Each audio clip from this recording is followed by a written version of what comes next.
não é? Isso daqui está inserido no mercado imobiliário.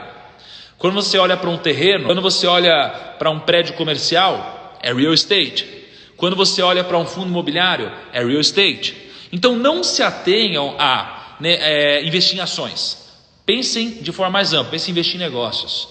Quando a gente fala de real estate, não se atentem a fundo imobiliário, se atentem a real estate de uma forma geral. Porque às vezes tem muita gente que tem muito imóvel. Eu estava um dia desse com um cara que tem 600 milhões de reais em imóvel aqui em Alphaville. Não tem porque esse cara montar uma carteira de investimentos na bolsa que tenha um pouquinho em imóvel, um pouquinho em ação, não sei o que lá. Por quê? Porque o cara já tem 600 milhões de reais em imóvel, entendeu? Na vida real, e é a mesma coisa. Então eles estão expostos ao mesmo mercado, tá? Então, por que eu escolhi ter um pouco de real estate para me ajudar a solidificar minha carteira? Por que eu acho que isso daqui faz parte da construção da arca? Por quê? Por causa disso aqui, ó. Tem um gráfico que eu separei muito interessante, não um gráfico, né? Pode ser um gráfico de barras, mas olha que interessante isso aqui. Isso daí, opa, deixa eu ver um negócio. Legal. Olha que interessante esse gráfico. Aqui você tem 4 coisas. Você tem a linha azul, a laranja, a verde e a roxa. A roxa tem a ver com Treasury Bills. É quase como, digamos assim, o tesouro direto dos Estados Unidos. Tá? Então imagina quando você vai investir no tesouro direto, só que nos Estados Unidos. O Treasury Bills teve um rendimento já ajustado pela inflação de 0,98% ao ano, de 1870 até 2015. Aliás, não está a fonte aqui. Time, pega a fonte disso daqui, atualiza essa imagem e quando a gente for mandar no Telegram, já manda atualizado com a fonte, tá? Então, ó, Treasury Bills, né, que seria o tesouro direto, bonds, que seriam como debentures, de uma forma geral, né, nos Estados Unidos, você tem um rendimento de 2,5%. E olha que interessante, hoje, a gente vai falar, não sei se é amanhã ou depois, não decidi, a gente vai falar de bonds, vai falar de renda fixa. E cara, e tem muita coisa lá fora interessante. Então, por exemplo, você pode investir em dólar, sei lá, num bonde do Itaú, pagando 7,5% ao ano, em dólar. Mas o quê? Como assim? Mas o CDI está 2 ponto alguma coisinha? Não, é isso mesmo. Mas depois a gente fala sobre isso, tá bom? Depois a gente fala sobre isso. Equities, né, que seriam ações ou negócios, tiveram um rendimento de 6,89% ao ano, desde 1870 até 2015. Gente, olha isso. De 1870 até 2015. É muito tempo. Quase 150 anos aqui. Tá? E housing, que seria o mercado de real estate, o mercado imobiliário, a gente teve um rendimento de 7,05% ajustado pela inflação. Então, é um mercado que historicamente passou por muitas crises, passou por muitos momentos, passou por altos e baixos, e ainda assim apresentou um rendimento acima dos equities até, acima de equity, tá? Deixa eu abrir os comentários aqui. Vocês esperavam por isso? Vocês imaginavam isso? O que vocês imaginavam que teria rendido mais, a ação ou fundo imobiliário? Né? Porque isso aqui choca muitas pessoas. As pessoas falam, cara, eu não imaginava isso tudo. E realmente, se você for parar para pensar, olha só, por mais que eu seja um grande defensor de investimento em negócios, em ações, não tem como a gente negar que eu modelo muito as pessoas bem-sucedidas. Então, quando as pessoas vão falar de futebol, você não vai querer... Você não vai não, na verdade muitas pessoas fazem isso, mas eu acredito que o certo é você olhar para os jogadores que estão no topo e que já estiveram no topo e entender por que eles chegaram lá, não é? E tentar extrair o que esses jogadores fizeram para chegar lá e tentar trazer isso daqui para a atualidade, porque o mercado muda, né? Quando a gente fala de investimentos, eu gosto de modelar os grandes investidores. Eu gosto de modelar as pessoas mais ricas que eu conheço. E adivinha só, as pessoas mais ricas que eu conheço... Gente, eu vou sair e vou entrar de novo na live aqui, tá? Vou sair e vou entrar de novo na live aqui porque deu um problema, só um segundinho.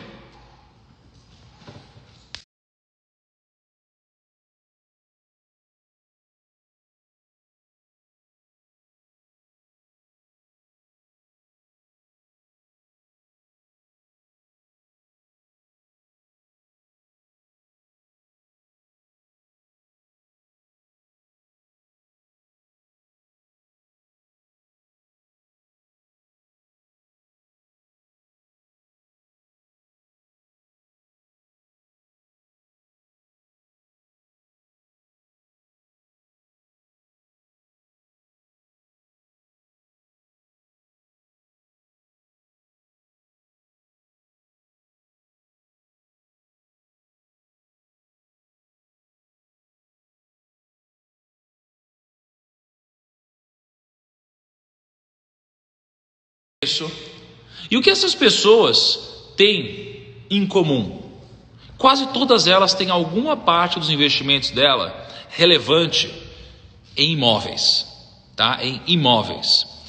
E uma outra parte de negócio relevante em negócios, tá? Então, se a gente tem essas duas parcelas tão relevantes, por que eu faria diferente? Os grandes investidores investem em imóveis. Então, eu comecei a aprender muito sobre esse mercado, ainda estou aprendendo muito, assim como tudo. Eu sou um eterno aprendiz, tá? Tanto em negócios, quanto em fundo imobiliário, quanto em real estate, como em tudo, tá bom? Como em tudo. Então, deixa aqui os comentários. Pessoal, todo mundo que puder, clica no botão de like aí, ó, no coraçãozinho pra caramba, porque o Instagram não está enviando pra galera. Então, clica aí para me ajudar a fazer o Instagram entender que a gente existe e enviar essa live para todo mundo, tá? E quem ainda não fez isso, clica no aviãozinho e convida a galera para participar da live, beleza? Então, como eu me modelo, eu me inspiro nas pessoas mais bem-sucedidas, eu comecei a entender o que elas fazem, né? E tem um fator muito importante aqui, né? Todas elas são mais velhas, né? Todas, com poucas exceções, são mais velhas, né? Então as pessoas geralmente têm cabelo branco por algum motivo, né? Elas têm cabelo branco porque o tempo é um grande aliado dos investidores. E quando você for no mercado imobiliário, você tem várias formas inteligentes de você investir. Várias formas inteligentes. Por exemplo, imóvel vale a pena comprar? Puta, eu defendo o aluguel, eu defendo que o aluguel é a melhor coisa do mundo. E aí comprei um imóvel agora. Caramba, eu sou hipócrita. Não, não é isso. É que tudo é preço no mercado financeiro. Tudo é uma questão de preço. Se você encontrou algo que tem um preço interessante, pode ser uma oportunidade.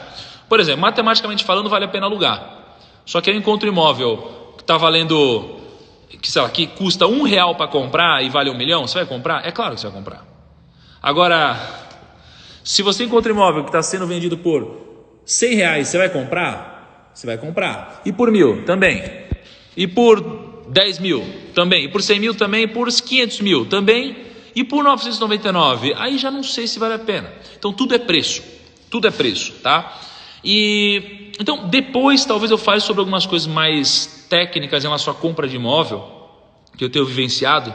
Mas, por exemplo, eu vou explicar para vocês uma operação que eu vou fazer agora, muito interessante, em que as pessoas elas têm dificuldade... caramba. As pessoas têm dificuldade de captar dinheiro a juros baixos, não é? Olha que interessante, eu consigo captar juros de 2,9% ao ano no Brasil, tá? Para fazer negócio. E nos Estados Unidos eu consigo captar a 0,95%, tá? E eu posso fazer negócio com isso. Mas depois eu vou entrar em outro momento. Vamos focar aqui mais em fundo imobiliário, que acho que faz mais parte da realidade de todo mundo. Beleza. Negócio. Por que eu tenho negócio na minha carteira? Por causa de um único motivo. Porque o imóvel é escasso. Terra é algo escasso. É como o ouro. É escasso. Desde a antiguidade, as pessoas mensuravam o seu poder pela quantidade de terras que elas tinham. Era uma questão de ego, era uma questão de você é dono da terra. Você olha para aquele chão e você fala, esse chão é meu, essa terra é minha, essa casa é minha, eu faço o que eu quiser aqui, isso é meu, né? Então é uma coisa histórica que a gente tem. E as pessoas, elas não pararam de nascer. As pessoas não param de nascer. Existe uma curva que diz que em algum momento a gente para de crescer, né? Em número de população, mas isso ainda está um pouco longe de acontecer. Mas enquanto isso acontece, a oferta de terras é a mesma e o número de pessoas no mundo aumenta. Então, se a gente tem um ativo que é escasso e tem mais pessoas entrando no mundo, mais pessoas nascendo, e mais pessoas nascendo tem mais filhos, assim por diante, até que chega uma hora que, quando o país fica muito desenvolvido, a taxa de natalidade diminui, porque as famílias ricas elas tendem a ter menos filhos. É uma questão cientificamente comprovada já. Tanto é que países mais desenvolvidos às vezes pagam para virem famílias de países menos desenvolvidos morarem lá. Isso já aconteceu várias vezes e acontece ainda hoje, tá? Mas até lá não para de nascer gente e o preço continua subindo. Então, se os maiores investidores do mundo têm uma parcela relevante em imóveis, né, ou alguns dos maiores investidores do mundo têm uma parcela relevante em imóveis, é algo escasso que não dá para você fazer mais terra, já existe, é isso, está dado. E as pessoas não param de nascer, e as pessoas precisam de um teto, então peraí, então isso aqui pode ter alguma coisa aí, tanto para você morar, quanto para você trabalhar em algum lugar, né? Então tem alguma coisa aí. Desde sempre assim, é algo que se provou no tempo tá? E historicamente foi um investimento que, nesse estudo que eu puxei, foi o que mais rendeu. Em alguns outros estudos não foi o que mais rendeu, mas foi um dos que mais renderam. Qual que é o ponto aqui? Tem aquelas pessoas que gostam de agregar valor numa terra. Então tem pessoas que compram um terreno, constrói alguma coisa e vende. Você agregou valor, você ganha dinheiro. Tem gente que comprou uma casa, ou um prédio, ou um apartamento, alguma coisa, agregou valor, né? Reformou ele e vendeu. Pessoas ganham dinheiro assim. Outras pessoas ganham dinheiro com fundo imobiliário, que é a alternativa que eu vou falar mais hoje na live. O que é o fundo imobiliário? O fundo imobiliário é uma forma muito inteligente que você tem de investir, sem precisar se preocupar com a burocracia que existe no investimento imobiliário. Porque para pensar, você já comprou imóvel? Deixa eu abrir aqui os comentários. Você já comprou algum imóvel na sua vida? Me responde aí. Você já comprou algum imóvel na sua vida? Seja financiado, seja à vista, você já comprou alguma terra na sua vida, alguma coisa assim? Me comenta aí. Porque quem já fez isso sabe da burocracia que é isso. É uma burocracia desgraçada. Você precisa cuidar de um monte de coisa. É habite, é documentação, é aprovação em coisa em condomínio, em prefeitura. É coisa pra caceta. É muita burocracia. E às vezes você compra alguma coisa, aí você vai alugar. Aí você precisa cuidar do inquilino, fazer contrato, garantir que vai estar alugado, que não vai ter vacância, paga comissão para não sei quem. É uma puta complicação.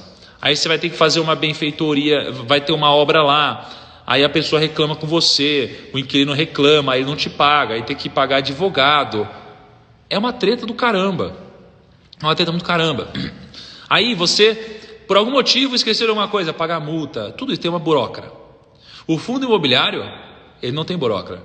Ele é o seguinte, ele é negociado na bolsa, você investe no fundo imobiliário e não precisa fazer mais nada. Não é que eu estou falando para você esquecer, mas você não precisa fazer mais nada. Todo o dinheiro está pingando um dinheiro na sua conta. Só que a diferença é, quando você vai investir no fundo imobiliário, deixa eu tirar aqui os comentários. Quando você vai investir no fundo imobiliário, o que acontece é o seguinte, velho. Você, ao invés de você comprar um único imóvel, você se expor ao risco de um inquilino, se você tem um único imóvel de R$1 milhão, se ele estiver alugado, você recebe dinheiro. Se não estiver alugado, você vai ter um custo. Vai ter um custo de IPTU, custo de condomínio, custo de contas, um monte de coisa, e depreciação e o custo oportunidade. Se você tem um fundo imobiliário, ao invés de ter um único imóvel, o fundo imobiliário ele compra um prédio inteiro na Faria Lima, velho. Ele compra um prédio inteiro na Paulista, tá? Ele compra um monte de coisa. Então deixa eu mostrar para vocês deixa eu primeiro te dar um exemplo para vocês do quanto o mercado de fundo imobiliário no Brasil cresceu, tá? Isso daqui é o IFIX. IFIX é o seguinte, sabe quando a gente fala do Ibovespa? A gente fala a Bolsa de Valores, ela rendeu 10% no ano. O que é isso? A Bolsa de Valores, na verdade, a gente fala que é o Ibovespa, que é o índice teórico. É um índice teórico, ou seja, é um índice que tem 3% de Petrobras, 2% de Vale do Rio Doce, não sei o que lá, forma 100%. Isso daqui, a média ponderada disso é o quanto rendeu a Bolsa. Só que aqui é para a Bolsa, a gente está falando das ações. E nos fundos imobiliários? Nos fundos imobiliários a gente tem o IFIX, que é isso daí que eu estou mostrando para vocês. O IFIX ele foi criado ali em 2010, eu pensava que tinha sido em 2013 na verdade, mas enfim, meu time fez para mim esse gráfico. Foi criado em 2010 então, e teve um rendimento acumulado de lá para cá, faz 10 anos então, quase 10 anos, né? De 179%. 179%. Então ele teve um rendimento interessante também. Eu devia ter puxado a bolsa, mas deixa eu ver aqui, eu tenho o gráfico da bolsa de ontem, deixa eu ver se eu puxo aqui. Não, mas a bolsa é muito mais antiga, enfim. Então assim, depois eu vou cruzar, mas o que eu quero mostrar aqui é o mercado de fundo imobiliário ele cresceu pra caramba. E no que se resume o mercado de fundos imobiliários? Se resume a, você compra uma cota de um fundo imobiliário, que ao invés de comprar um único imóvel, ele compra um prédio inteiro. Ele compra prédios inteiros, ele compra shoppings inteiros, ele compra galpões logísticos inteiros, hotéis inteiros, hospitais inteiros. Mas você sozinho não tem dinheiro para comprar isso. O fundo imobiliário tem, porque ele junta um monte de gente como você para comprar cotas e você vira dono de uma parte disso. Então, o fundo imobiliário ele vai lá e compra o shopping, né? Então, o fundo imobiliário vai lá e compra o shopping. Aí, você compra uma cota desse fundo imobiliário e você é dono de uma parte do shopping. Se existem 100 cotas e você comprar uma cota, você é dono de 1% desse shopping. Entende? E logo, se esse shopping recebe aluguel, você vai receber 1% do aluguel. O fundo imobiliário, ele distribui, por via de regra, 95% do rendimento que ele recebe. Então ele recebeu aqui 100 mil, vai distribuir 95 mil pelo menos. Tá? Então, para quem gosta de renda, isso é muito interessante. Qual que é um ponto legal também? O rendimento é isento de imposto de renda para a pessoa física. Então é um benefício muito grande do aluguel. Porque o aluguel, né, quem tem um imóvel alugado, geralmente você paga ali na tabela do IRPF, quando você não tem uma holding imobiliária. E aí você vai pagar tipo 27,5%, né, se você tiver um valor razoável. Significa que em 12 meses, 2 meses dos 12 meses vão ser só para você pagar esse imposto. Então, na verdade, você vai ficar com uns 10 meses do aluguel. No fundo imobiliário, não. Você não tem imposto. Sendo pessoa física, você não tem imposto. Tá? Então, você compra um imóvel e recebe aluguel todo mês. É disso que se trata. Tem 2 fundos imobiliários. Meu time separou aqui para mim. Olha que legal. Que é o HGLG e o KNRI. Tá? Não é uma recomendação, nada disso. É só para vocês entenderem aqui. O HGLG é um fundo que eu tenho na minha carteira. O KNRI é um fundo que eu não tenho mais na minha carteira. Tá? Mas ambos tiveram um rendimento expressivo, né? Então, o KNRI, desde 2010, ele rendeu, sem dividendos, 67,6%. Só que se você pegasse todo esse rendimento que você recebeu mensalmente, você reaplicasse, né? O rendimento de KNRI teria sido 232%. Ou seja, se você tivesse investido aqui em 2010, 100 mil reais, você teria hoje uns 300 e poucos mil reais. Tá? Então você teria multiplicado seu capital. O HGLG, por outro lado, já subiu mais. De 2011 para cá, ele rendeu 381%. 381%. Reaplicando os rendimentos. E o conceito de reaplicar os rendimentos, ele é muito importante. E aqui eu vou dar um conceito legal para vocês que eu passei alguma vez já em algum desafio ou um curso, mentoria, não lembro onde eu passei, que é o seguinte, é o conceito do Magic Number, tá? O conceito do Magic Number. Quer ver um negócio? Aliás, deixa eu ver se está aqui, ó. O conceito do Magic Number. Espera aí. Ó. Espera aí, galera, não saiam da live.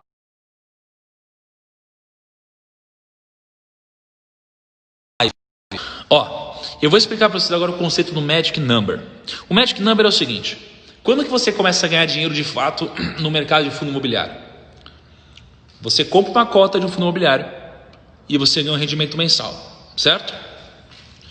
Só que se você ganha um rendimento mensal e você não consegue pegar esse rendimento mensal e reinvestir, você não consegue fazer o seu capital exponencializar o crescimento. Por quê? Porque se você tem uma cota que vale 100 reais e você recebe R$1 de rendimento todo mês, você não consegue pegar R$1 e reinvestir. Então existe um número que eu chamo de Magic Number, que é um número que você precisa descobrir, que quando você chegar nesse número, você consegue multiplicar o seu capital. A multiplicar o seu capital. Tá? Então, olha só. Vou mostrar para vocês, vocês vão entender. Esse é o conceito do Magic Number. Tá? Isso aqui é um exemplo real que eu puxei agora há pouco, para atualizar o valor. E o Magic Number é calculado assim: preço da cota do fundo imobiliário sobre dividendo. Existe um fundo imobiliário chamado BCFF. É hoje acho que a minha maior posição. Né? Deixa eu ver aqui. Ó, eu tenho em BCFF, é isso mesmo, eu tenho 1.582.400 R$ 410,77 de BCFF, tá? Eu recebo hoje, hoje eu recebo quase 50 centavos por cota. Eu tenho 17.491 cotas de BCFF. E como que funciona para descobrir o Magic Number? Quando que meu capital começou a crescer de verdade? Quando? Pensa que BCFF estava custando hoje R$ 90,47. Se ele estava custando R$ 90,47 e o último dividendo mensal que ele pagou foi 40 centavos, eu preciso saber quantas cotas de BCFF eu preciso ter para que eu receba um valor de dividendo que me permita comprar mais uma cota. E esse número, no caso de BCFF, é 226. Significa que, se eu tiver 226 cotas de BCFF, eu vou receber um dividendo no mês a ponto de que eu vou poder comprar mais uma cota de BCFF. Isso significa que, no outro mês, eu vou ter 227 cotas de BCFF. No outro mês, eu vou ter 228 cotas de BCFF. No outro mês, 229 cotas e assim por diante. E todo mês, eu vou aumentar o rendimento que eu tenho. E quanto maior o rendimento, mais cotas eu compro. Quanto mais cotas eu compro, mais rendimento eu recebo. E aqui eu tenho um efeito bola de neve, tá? Todo mundo deve buscar o seu Magic Number, tá? Esse que é o grande ponto no fundo imobiliário. É aqui que o seu rendimento começa a crescer como nunca, tá? É isso que todo mundo deve buscar, porque antes disso é difícil o seu capital crescer muito. E aí você tem um segundo passo. Pô, mas 226 cotas, quanto custa? Aí você vai pegar 226 cotas vezes os R$ 90,47, eu acho, para você ver quanto dinheiro você precisa ter, tá? Então, quem pode fazer a conta aí para mim? Comenta aí, quanto que dá os 226 vezes R$ 90,47? Comenta aí, por favor, gente. Então, esse é o conceito do Magic Number, tá bom? Legal. Existem fundos imobiliários de vários tipos, tá? Vários tipos. Ó, o Vargas falou aí, R$20.446. Então, quando você chegar em R$20.446, significa que você atingiu o seu Magic Number. O seu dinheiro vai crescer exponencialmente. E você, cada mês que passa, vai comprar uma cota nova e vai aumentar o seu rendimento todos os meses, tá? Isso que muita gente busca, beleza? Agora vamos lá. Se um fundo imobiliário o pessoal, foi engraçado que o meu time no WhatsApp mandou aqui um número para mim, R$20.400 e pouco. Mas vocês mandaram antes do meu time. Vocês estão mais eficientes que meu time. Aí, time, vocês precisam aprender com os primos que estão na live aqui, viu? Bom, vamos lá. Quando você compra um fundo imobiliário, você precisa entender onde está pisando. Existem tipos de fundos imobiliários. Você precisa entender quais são os tipos de fundos imobiliários. Você tem aqui fundos imobiliários que compram lajes corporativas, por exemplo. O que são lajes corporativas? Imóveis comerciais. Aqueles que você vê na Faria Lima, na Paulista. Aí você tem fundos imobiliários que compram imóveis de hotéis. Você tem aqueles que compram de galpões logísticos, aqueles que compram de shoppings, aqueles que compram de papéis, né? Então você compra CRI, compra algumas coisas. Aqueles que compram, que são híbridos, que tem um pouco de cada coisa. Então existem tipos de fundos imobiliários. Por que é importante entender os tipos de fundos imobiliários? A gente está passando agora por um momento que a gente nunca passou antes. Covid, epidemia, né, pandemia e tudo mais. E cara, a gente tem teses de investimentos. E se a gente tem clusters de fundos imobiliários, a gente consegue fazer movimentos. O que aconteceu comigo? Deixa eu tirar os comentários aqui. O que aconteceu comigo? Eu pensei, as pessoas antes, elas pagavam muito caro para estar perto do escritório, não é? E de novo, o que eu vou fazer aqui é um exercício de reflexão para mostrar o quão importante é você ter esse tipo de fundos imobiliários. E já eu vou entrar nisso daqui, vou entrar no checklist para vocês. Só para vocês terem uma palhinha aqui, Já vou entrar no checklist para vocês de como escolher um fundo imobiliário, tá bom? Mas vamos lá. Hoje, muitas empresas estão descobrindo que elas são muito eficientes em home office. Muitas. Aliás, deixa eu fazer uma pergunta para vocês. Se você se sentiu mais eficiente em home office, diz que sim. E se você se sentiu menos eficiente, diz que não. Só para eu ter uma noção, para se a gente tem gente que realmente se sentiu mais eficiente aqui e gente se sentiu menos eficiente. Vamos lá. O que eu percebi? Eu percebi, cara, que a gente paga muito caro pela localização, né? Você já deve ter ouvido aquela coisa de que imóvel é localização, localização, localização. E tem gente que percebeu que, você não precisa pagar tão caro para estar perto do escritório, se a sua empresa se deu bem com home office, e você pode ficar mais distante, trabalhar pela internet. Essa casa aqui, cara, tem 1.700 metros quadrados essa casa. A gente morava num apartamento de 85, né, mano? De 85 metros, que ainda assim era grande. Mas é muito diferente. Aqui eu tenho, piscina, tem um jardim, tem condomínio, tem academia que a gente está fazendo, tem um monte de coisa. Tem uma qualidade de vida maior. Só que qual que é o ponto? É distante, né? É um pouco mais distante do escritório.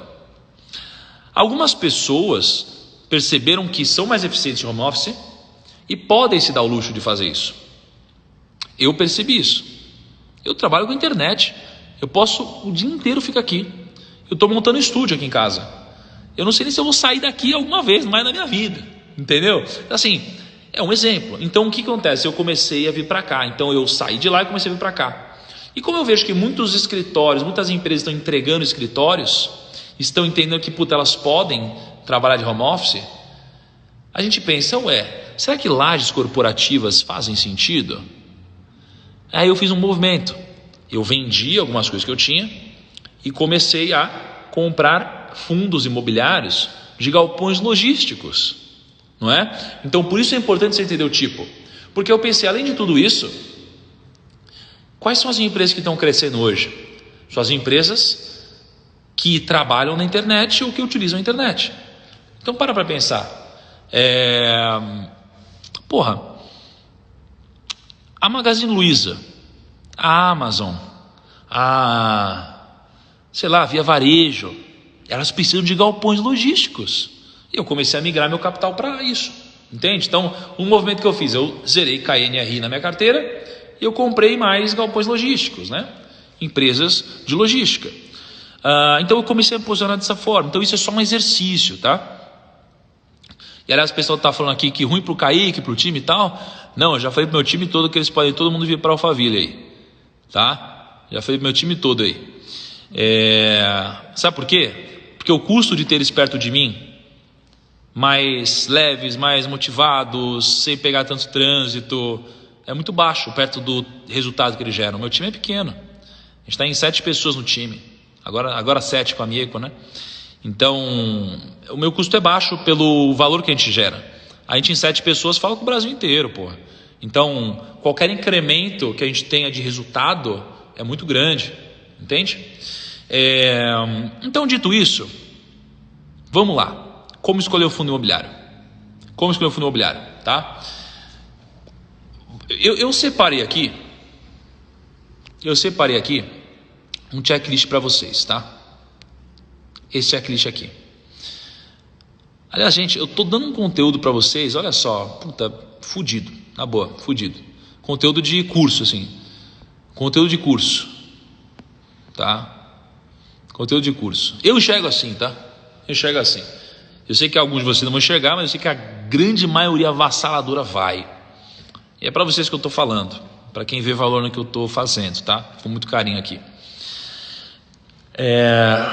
Eu percebo que falta um pouco desse conteúdo hoje, dessa forma organizada. Então é por isso que eu estou fazendo agora, durante a pandemia. Eu acho que é um momento importante para ajudar vocês a construir a arca, né? Essa arca é muito importante para quando tiver uma próxima enchente, especialmente nessa grande alta que a gente teve do mercado. Você vê, o mercado hoje caiu aí um bocado, chegou a bater quase 3 de queda. É bom a gente aproveitar esses momentos para a gente construir a nossa arca, tá? Se você ainda não construiu, construa. E um pilar importante é o pilar de fundos imobiliários, de real estate, né? O Homer Simpson diz que compre terras porque Deus não fará mais delas. Mas você pode usar um veículo interessante para fazer isso. Você pode comprar um imóvel, um terreno, ou você pode investir em fundo imobiliário, tá? E quando você investe em fundo imobiliário, eu acho que você tem que olhar para 3 tipos de indicadores. Assim como eu mostrei ontem ações que existem 5 classificações de indicadores para mim, tá? E dei a aula ontem, não ficou gravada. Eu acho que em fundos imobiliários vocês têm 3 principais indicadores. Primeiro, vocês têm os all-rounders, igual em ações. Para mim, o all-rounder, né, existem alguns outros, mas esse é o principal. O principal all-rounder é o preço sobre o valor patrimonial. Tá? O que é o preço sobre o valor patrimonial? Cara, pensa comigo, ó. Pensa que se você encontrar um imóvel, né, eu vou fazer uma pergunta besta, mas para a gente exercitar isso aqui. Se você encontrar um imóvel que vale R$1.438.000, R$1.438.000, quer dizer, vocês comprariam esse imóvel por R$500.000 se vocês tivessem dinheiro? Me comenta aí. Se vocês encontrarem um imóvel de R$1.438.000, vocês comprariam esse imóvel por R$500.000 se vocês tivessem dinheiro? Me comenta aí. Porque provavelmente vocês comprariam. Então você assustou aqui, Nenê? Provavelmente vocês comprariam. Ele está numa soneca aqui, mano. Provavelmente vocês comprariam. Por que vocês comprariam? Porque o preço dele está abaixo do valor patrimonial. Que foi? Não se aguenta? Você acha que vai desfocar? Melhor tirar? Oh, meu Deus, ele está com o olho fechado. Fica aqui, vai, neném, vem cá. Deita de novo aqui, vai. Deita aqui. Tá bom. Vocês comprariam, por quê? Porque o preço dele está abaixo do valor patrimonial. Tá? Agora, se esse imóvel estiver R$3.988.000, vocês comprariam? Vocês não comprariam, porque o preço dele está acima do valor patrimonial, correto? Então, o P sobre VP, ó, pessoal, desfocaremos. Deixa nos comentários aqui, que senão a gente não vai se aguentar, né? Então, vamos lá. Por isso, o P sobre VP ele é muito importante. E o mais interessante é que o fundo imobiliário ele tem auditores independentes que fazem uma análise. Imagina assim, ó, chega um corretor, vai no imóvel e fala, esse imóvel vale tanto. Agora imagina se alguns corretores forem no imóvel e darem o seu preço. Você vai ter meio que uma mediana aqui, né, uma média. E aí você imagina que esses corretores não são corretores, são auditores, são especialistas só nisso.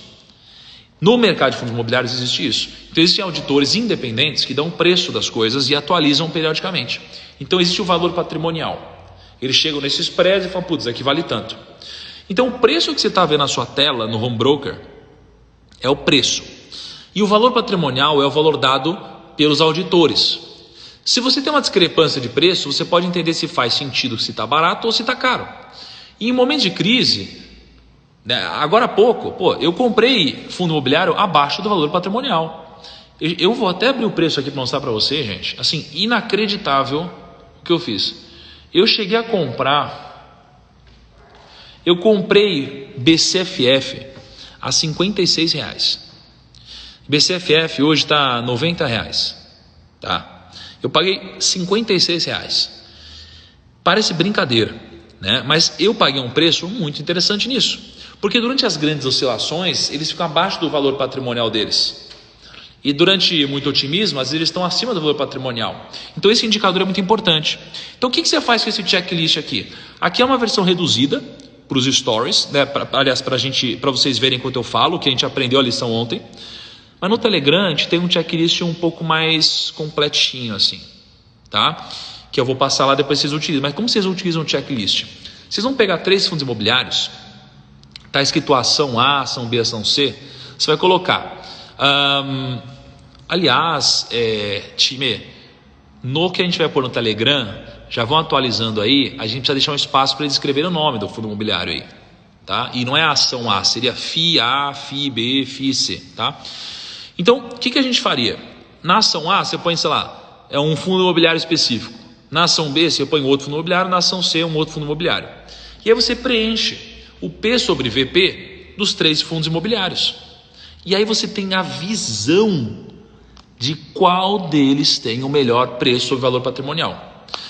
Quanto menor o preço sobre valor patrimonial, melhor. Por quê? Se custa 1 milhão e ele está sendo negociado por 500 mil, preço é 500 mil, 1 milhão é valor patrimonial. Então o P sobre VP dá 0,5. Se o preço dele é 1 milhão, o P sobre VP é 1. Então quanto menor o P sobre VP, melhor. Tá? All-rounders, é legal você olhar para isso minimamente. Como que você vai olhar agora para a liquidez? Tem fundo imobiliário que você acha, às vezes você fala, nossa, esse fundo imobiliário está muito barato. E aí você vai ver esse fundo imobiliário e ele não tem negociação, ele tem tipo 3 negociações no dia, 10 negociações no dia. Não dá para você comprar um fundo imobiliário desse. A não ser que você vai comprar, enfim, num block trade, alguma coisa. Porque assim, se você comprar, você vai subir muito o preço disso. E se você quiser sair um dia, você não vai conseguir. Então você vai ter que abrir mão do seu preço. Né? E uma beleza do fundo imobiliário é a liquidez que você tem. Se eu quiser vender essa casa aqui, eu vou conseguir. Mas se eu quiser vender ela em um dia, eu vou ter que abaixar muito o preço dela. Né? No fundo imobiliário você não precisa fazer isso. Se você investir em um fundo imobiliário que tem liquidez. Então você vai preencher aí no ação A, B, C, o número de negócios de cada fundo imobiliário. E assim você vai ter clareza. Então você já tem 2 informações. Olha, esse daqui tem o menor preço e valor patrimonial. Esse daqui tem um número de negócios relevante. É o mais líquido de todos. O que é líquido? É o mais negociado de todos. Isso é legal, tá?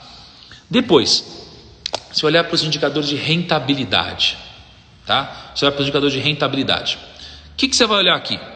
Dividend yield, especialmente, tá? Deixa eu voltar para mim aqui, para vocês não enjoarem dessa tela aí. Especialmente vocês vão olhar para o dividend yield. O dividend yield é possivelmente o que as pessoas mais olham no fundo imobiliário, e com razão.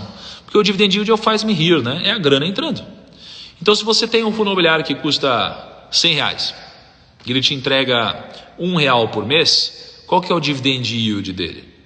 É 1% ao mês. Se você for comparar esse fundo imobiliário com outro fundo imobiliário que te paga 50 centavos ao mês, o dividend yield desse segundo é 0,5% ao mês. Logo, o que é melhor? O que tem o maior dividend yield. Então você vai abrir esse checklist e você vai preencher. Você vai escrever assim, dividend yield da ação A, 0,5%. Ação B, 0,48%. Ação C, 0,51%. E você vai olhar, você fala, olha, esse daqui tem o menor P sobre VP. Esse daqui, ele tem um dividend yield assim, assim, assado. Aqui você tem o número... Nossa, eu falei muito igual a minha mãe agora, hein? Assim, assim, assado. Puta que pariu. Então você já tem aqui, esse daqui tem o menor P sobre VP. Esse daqui negocia muito. Esse daqui tem um dividend yield legal. Você já tem informação legal aqui já na mão. Aí depois, o que você vai fazer? Você vai olhar para a vacância física. Então você vai ver se esse imóvel tem muita vacância. O que é a vacância? Você tem um prédio que você tem 10 andares. Um andar está desalugado. Você tem 10% de vacância. 10% não estão lá, não tem ninguém. Só que é muito relevante a vacância. Porque olha só,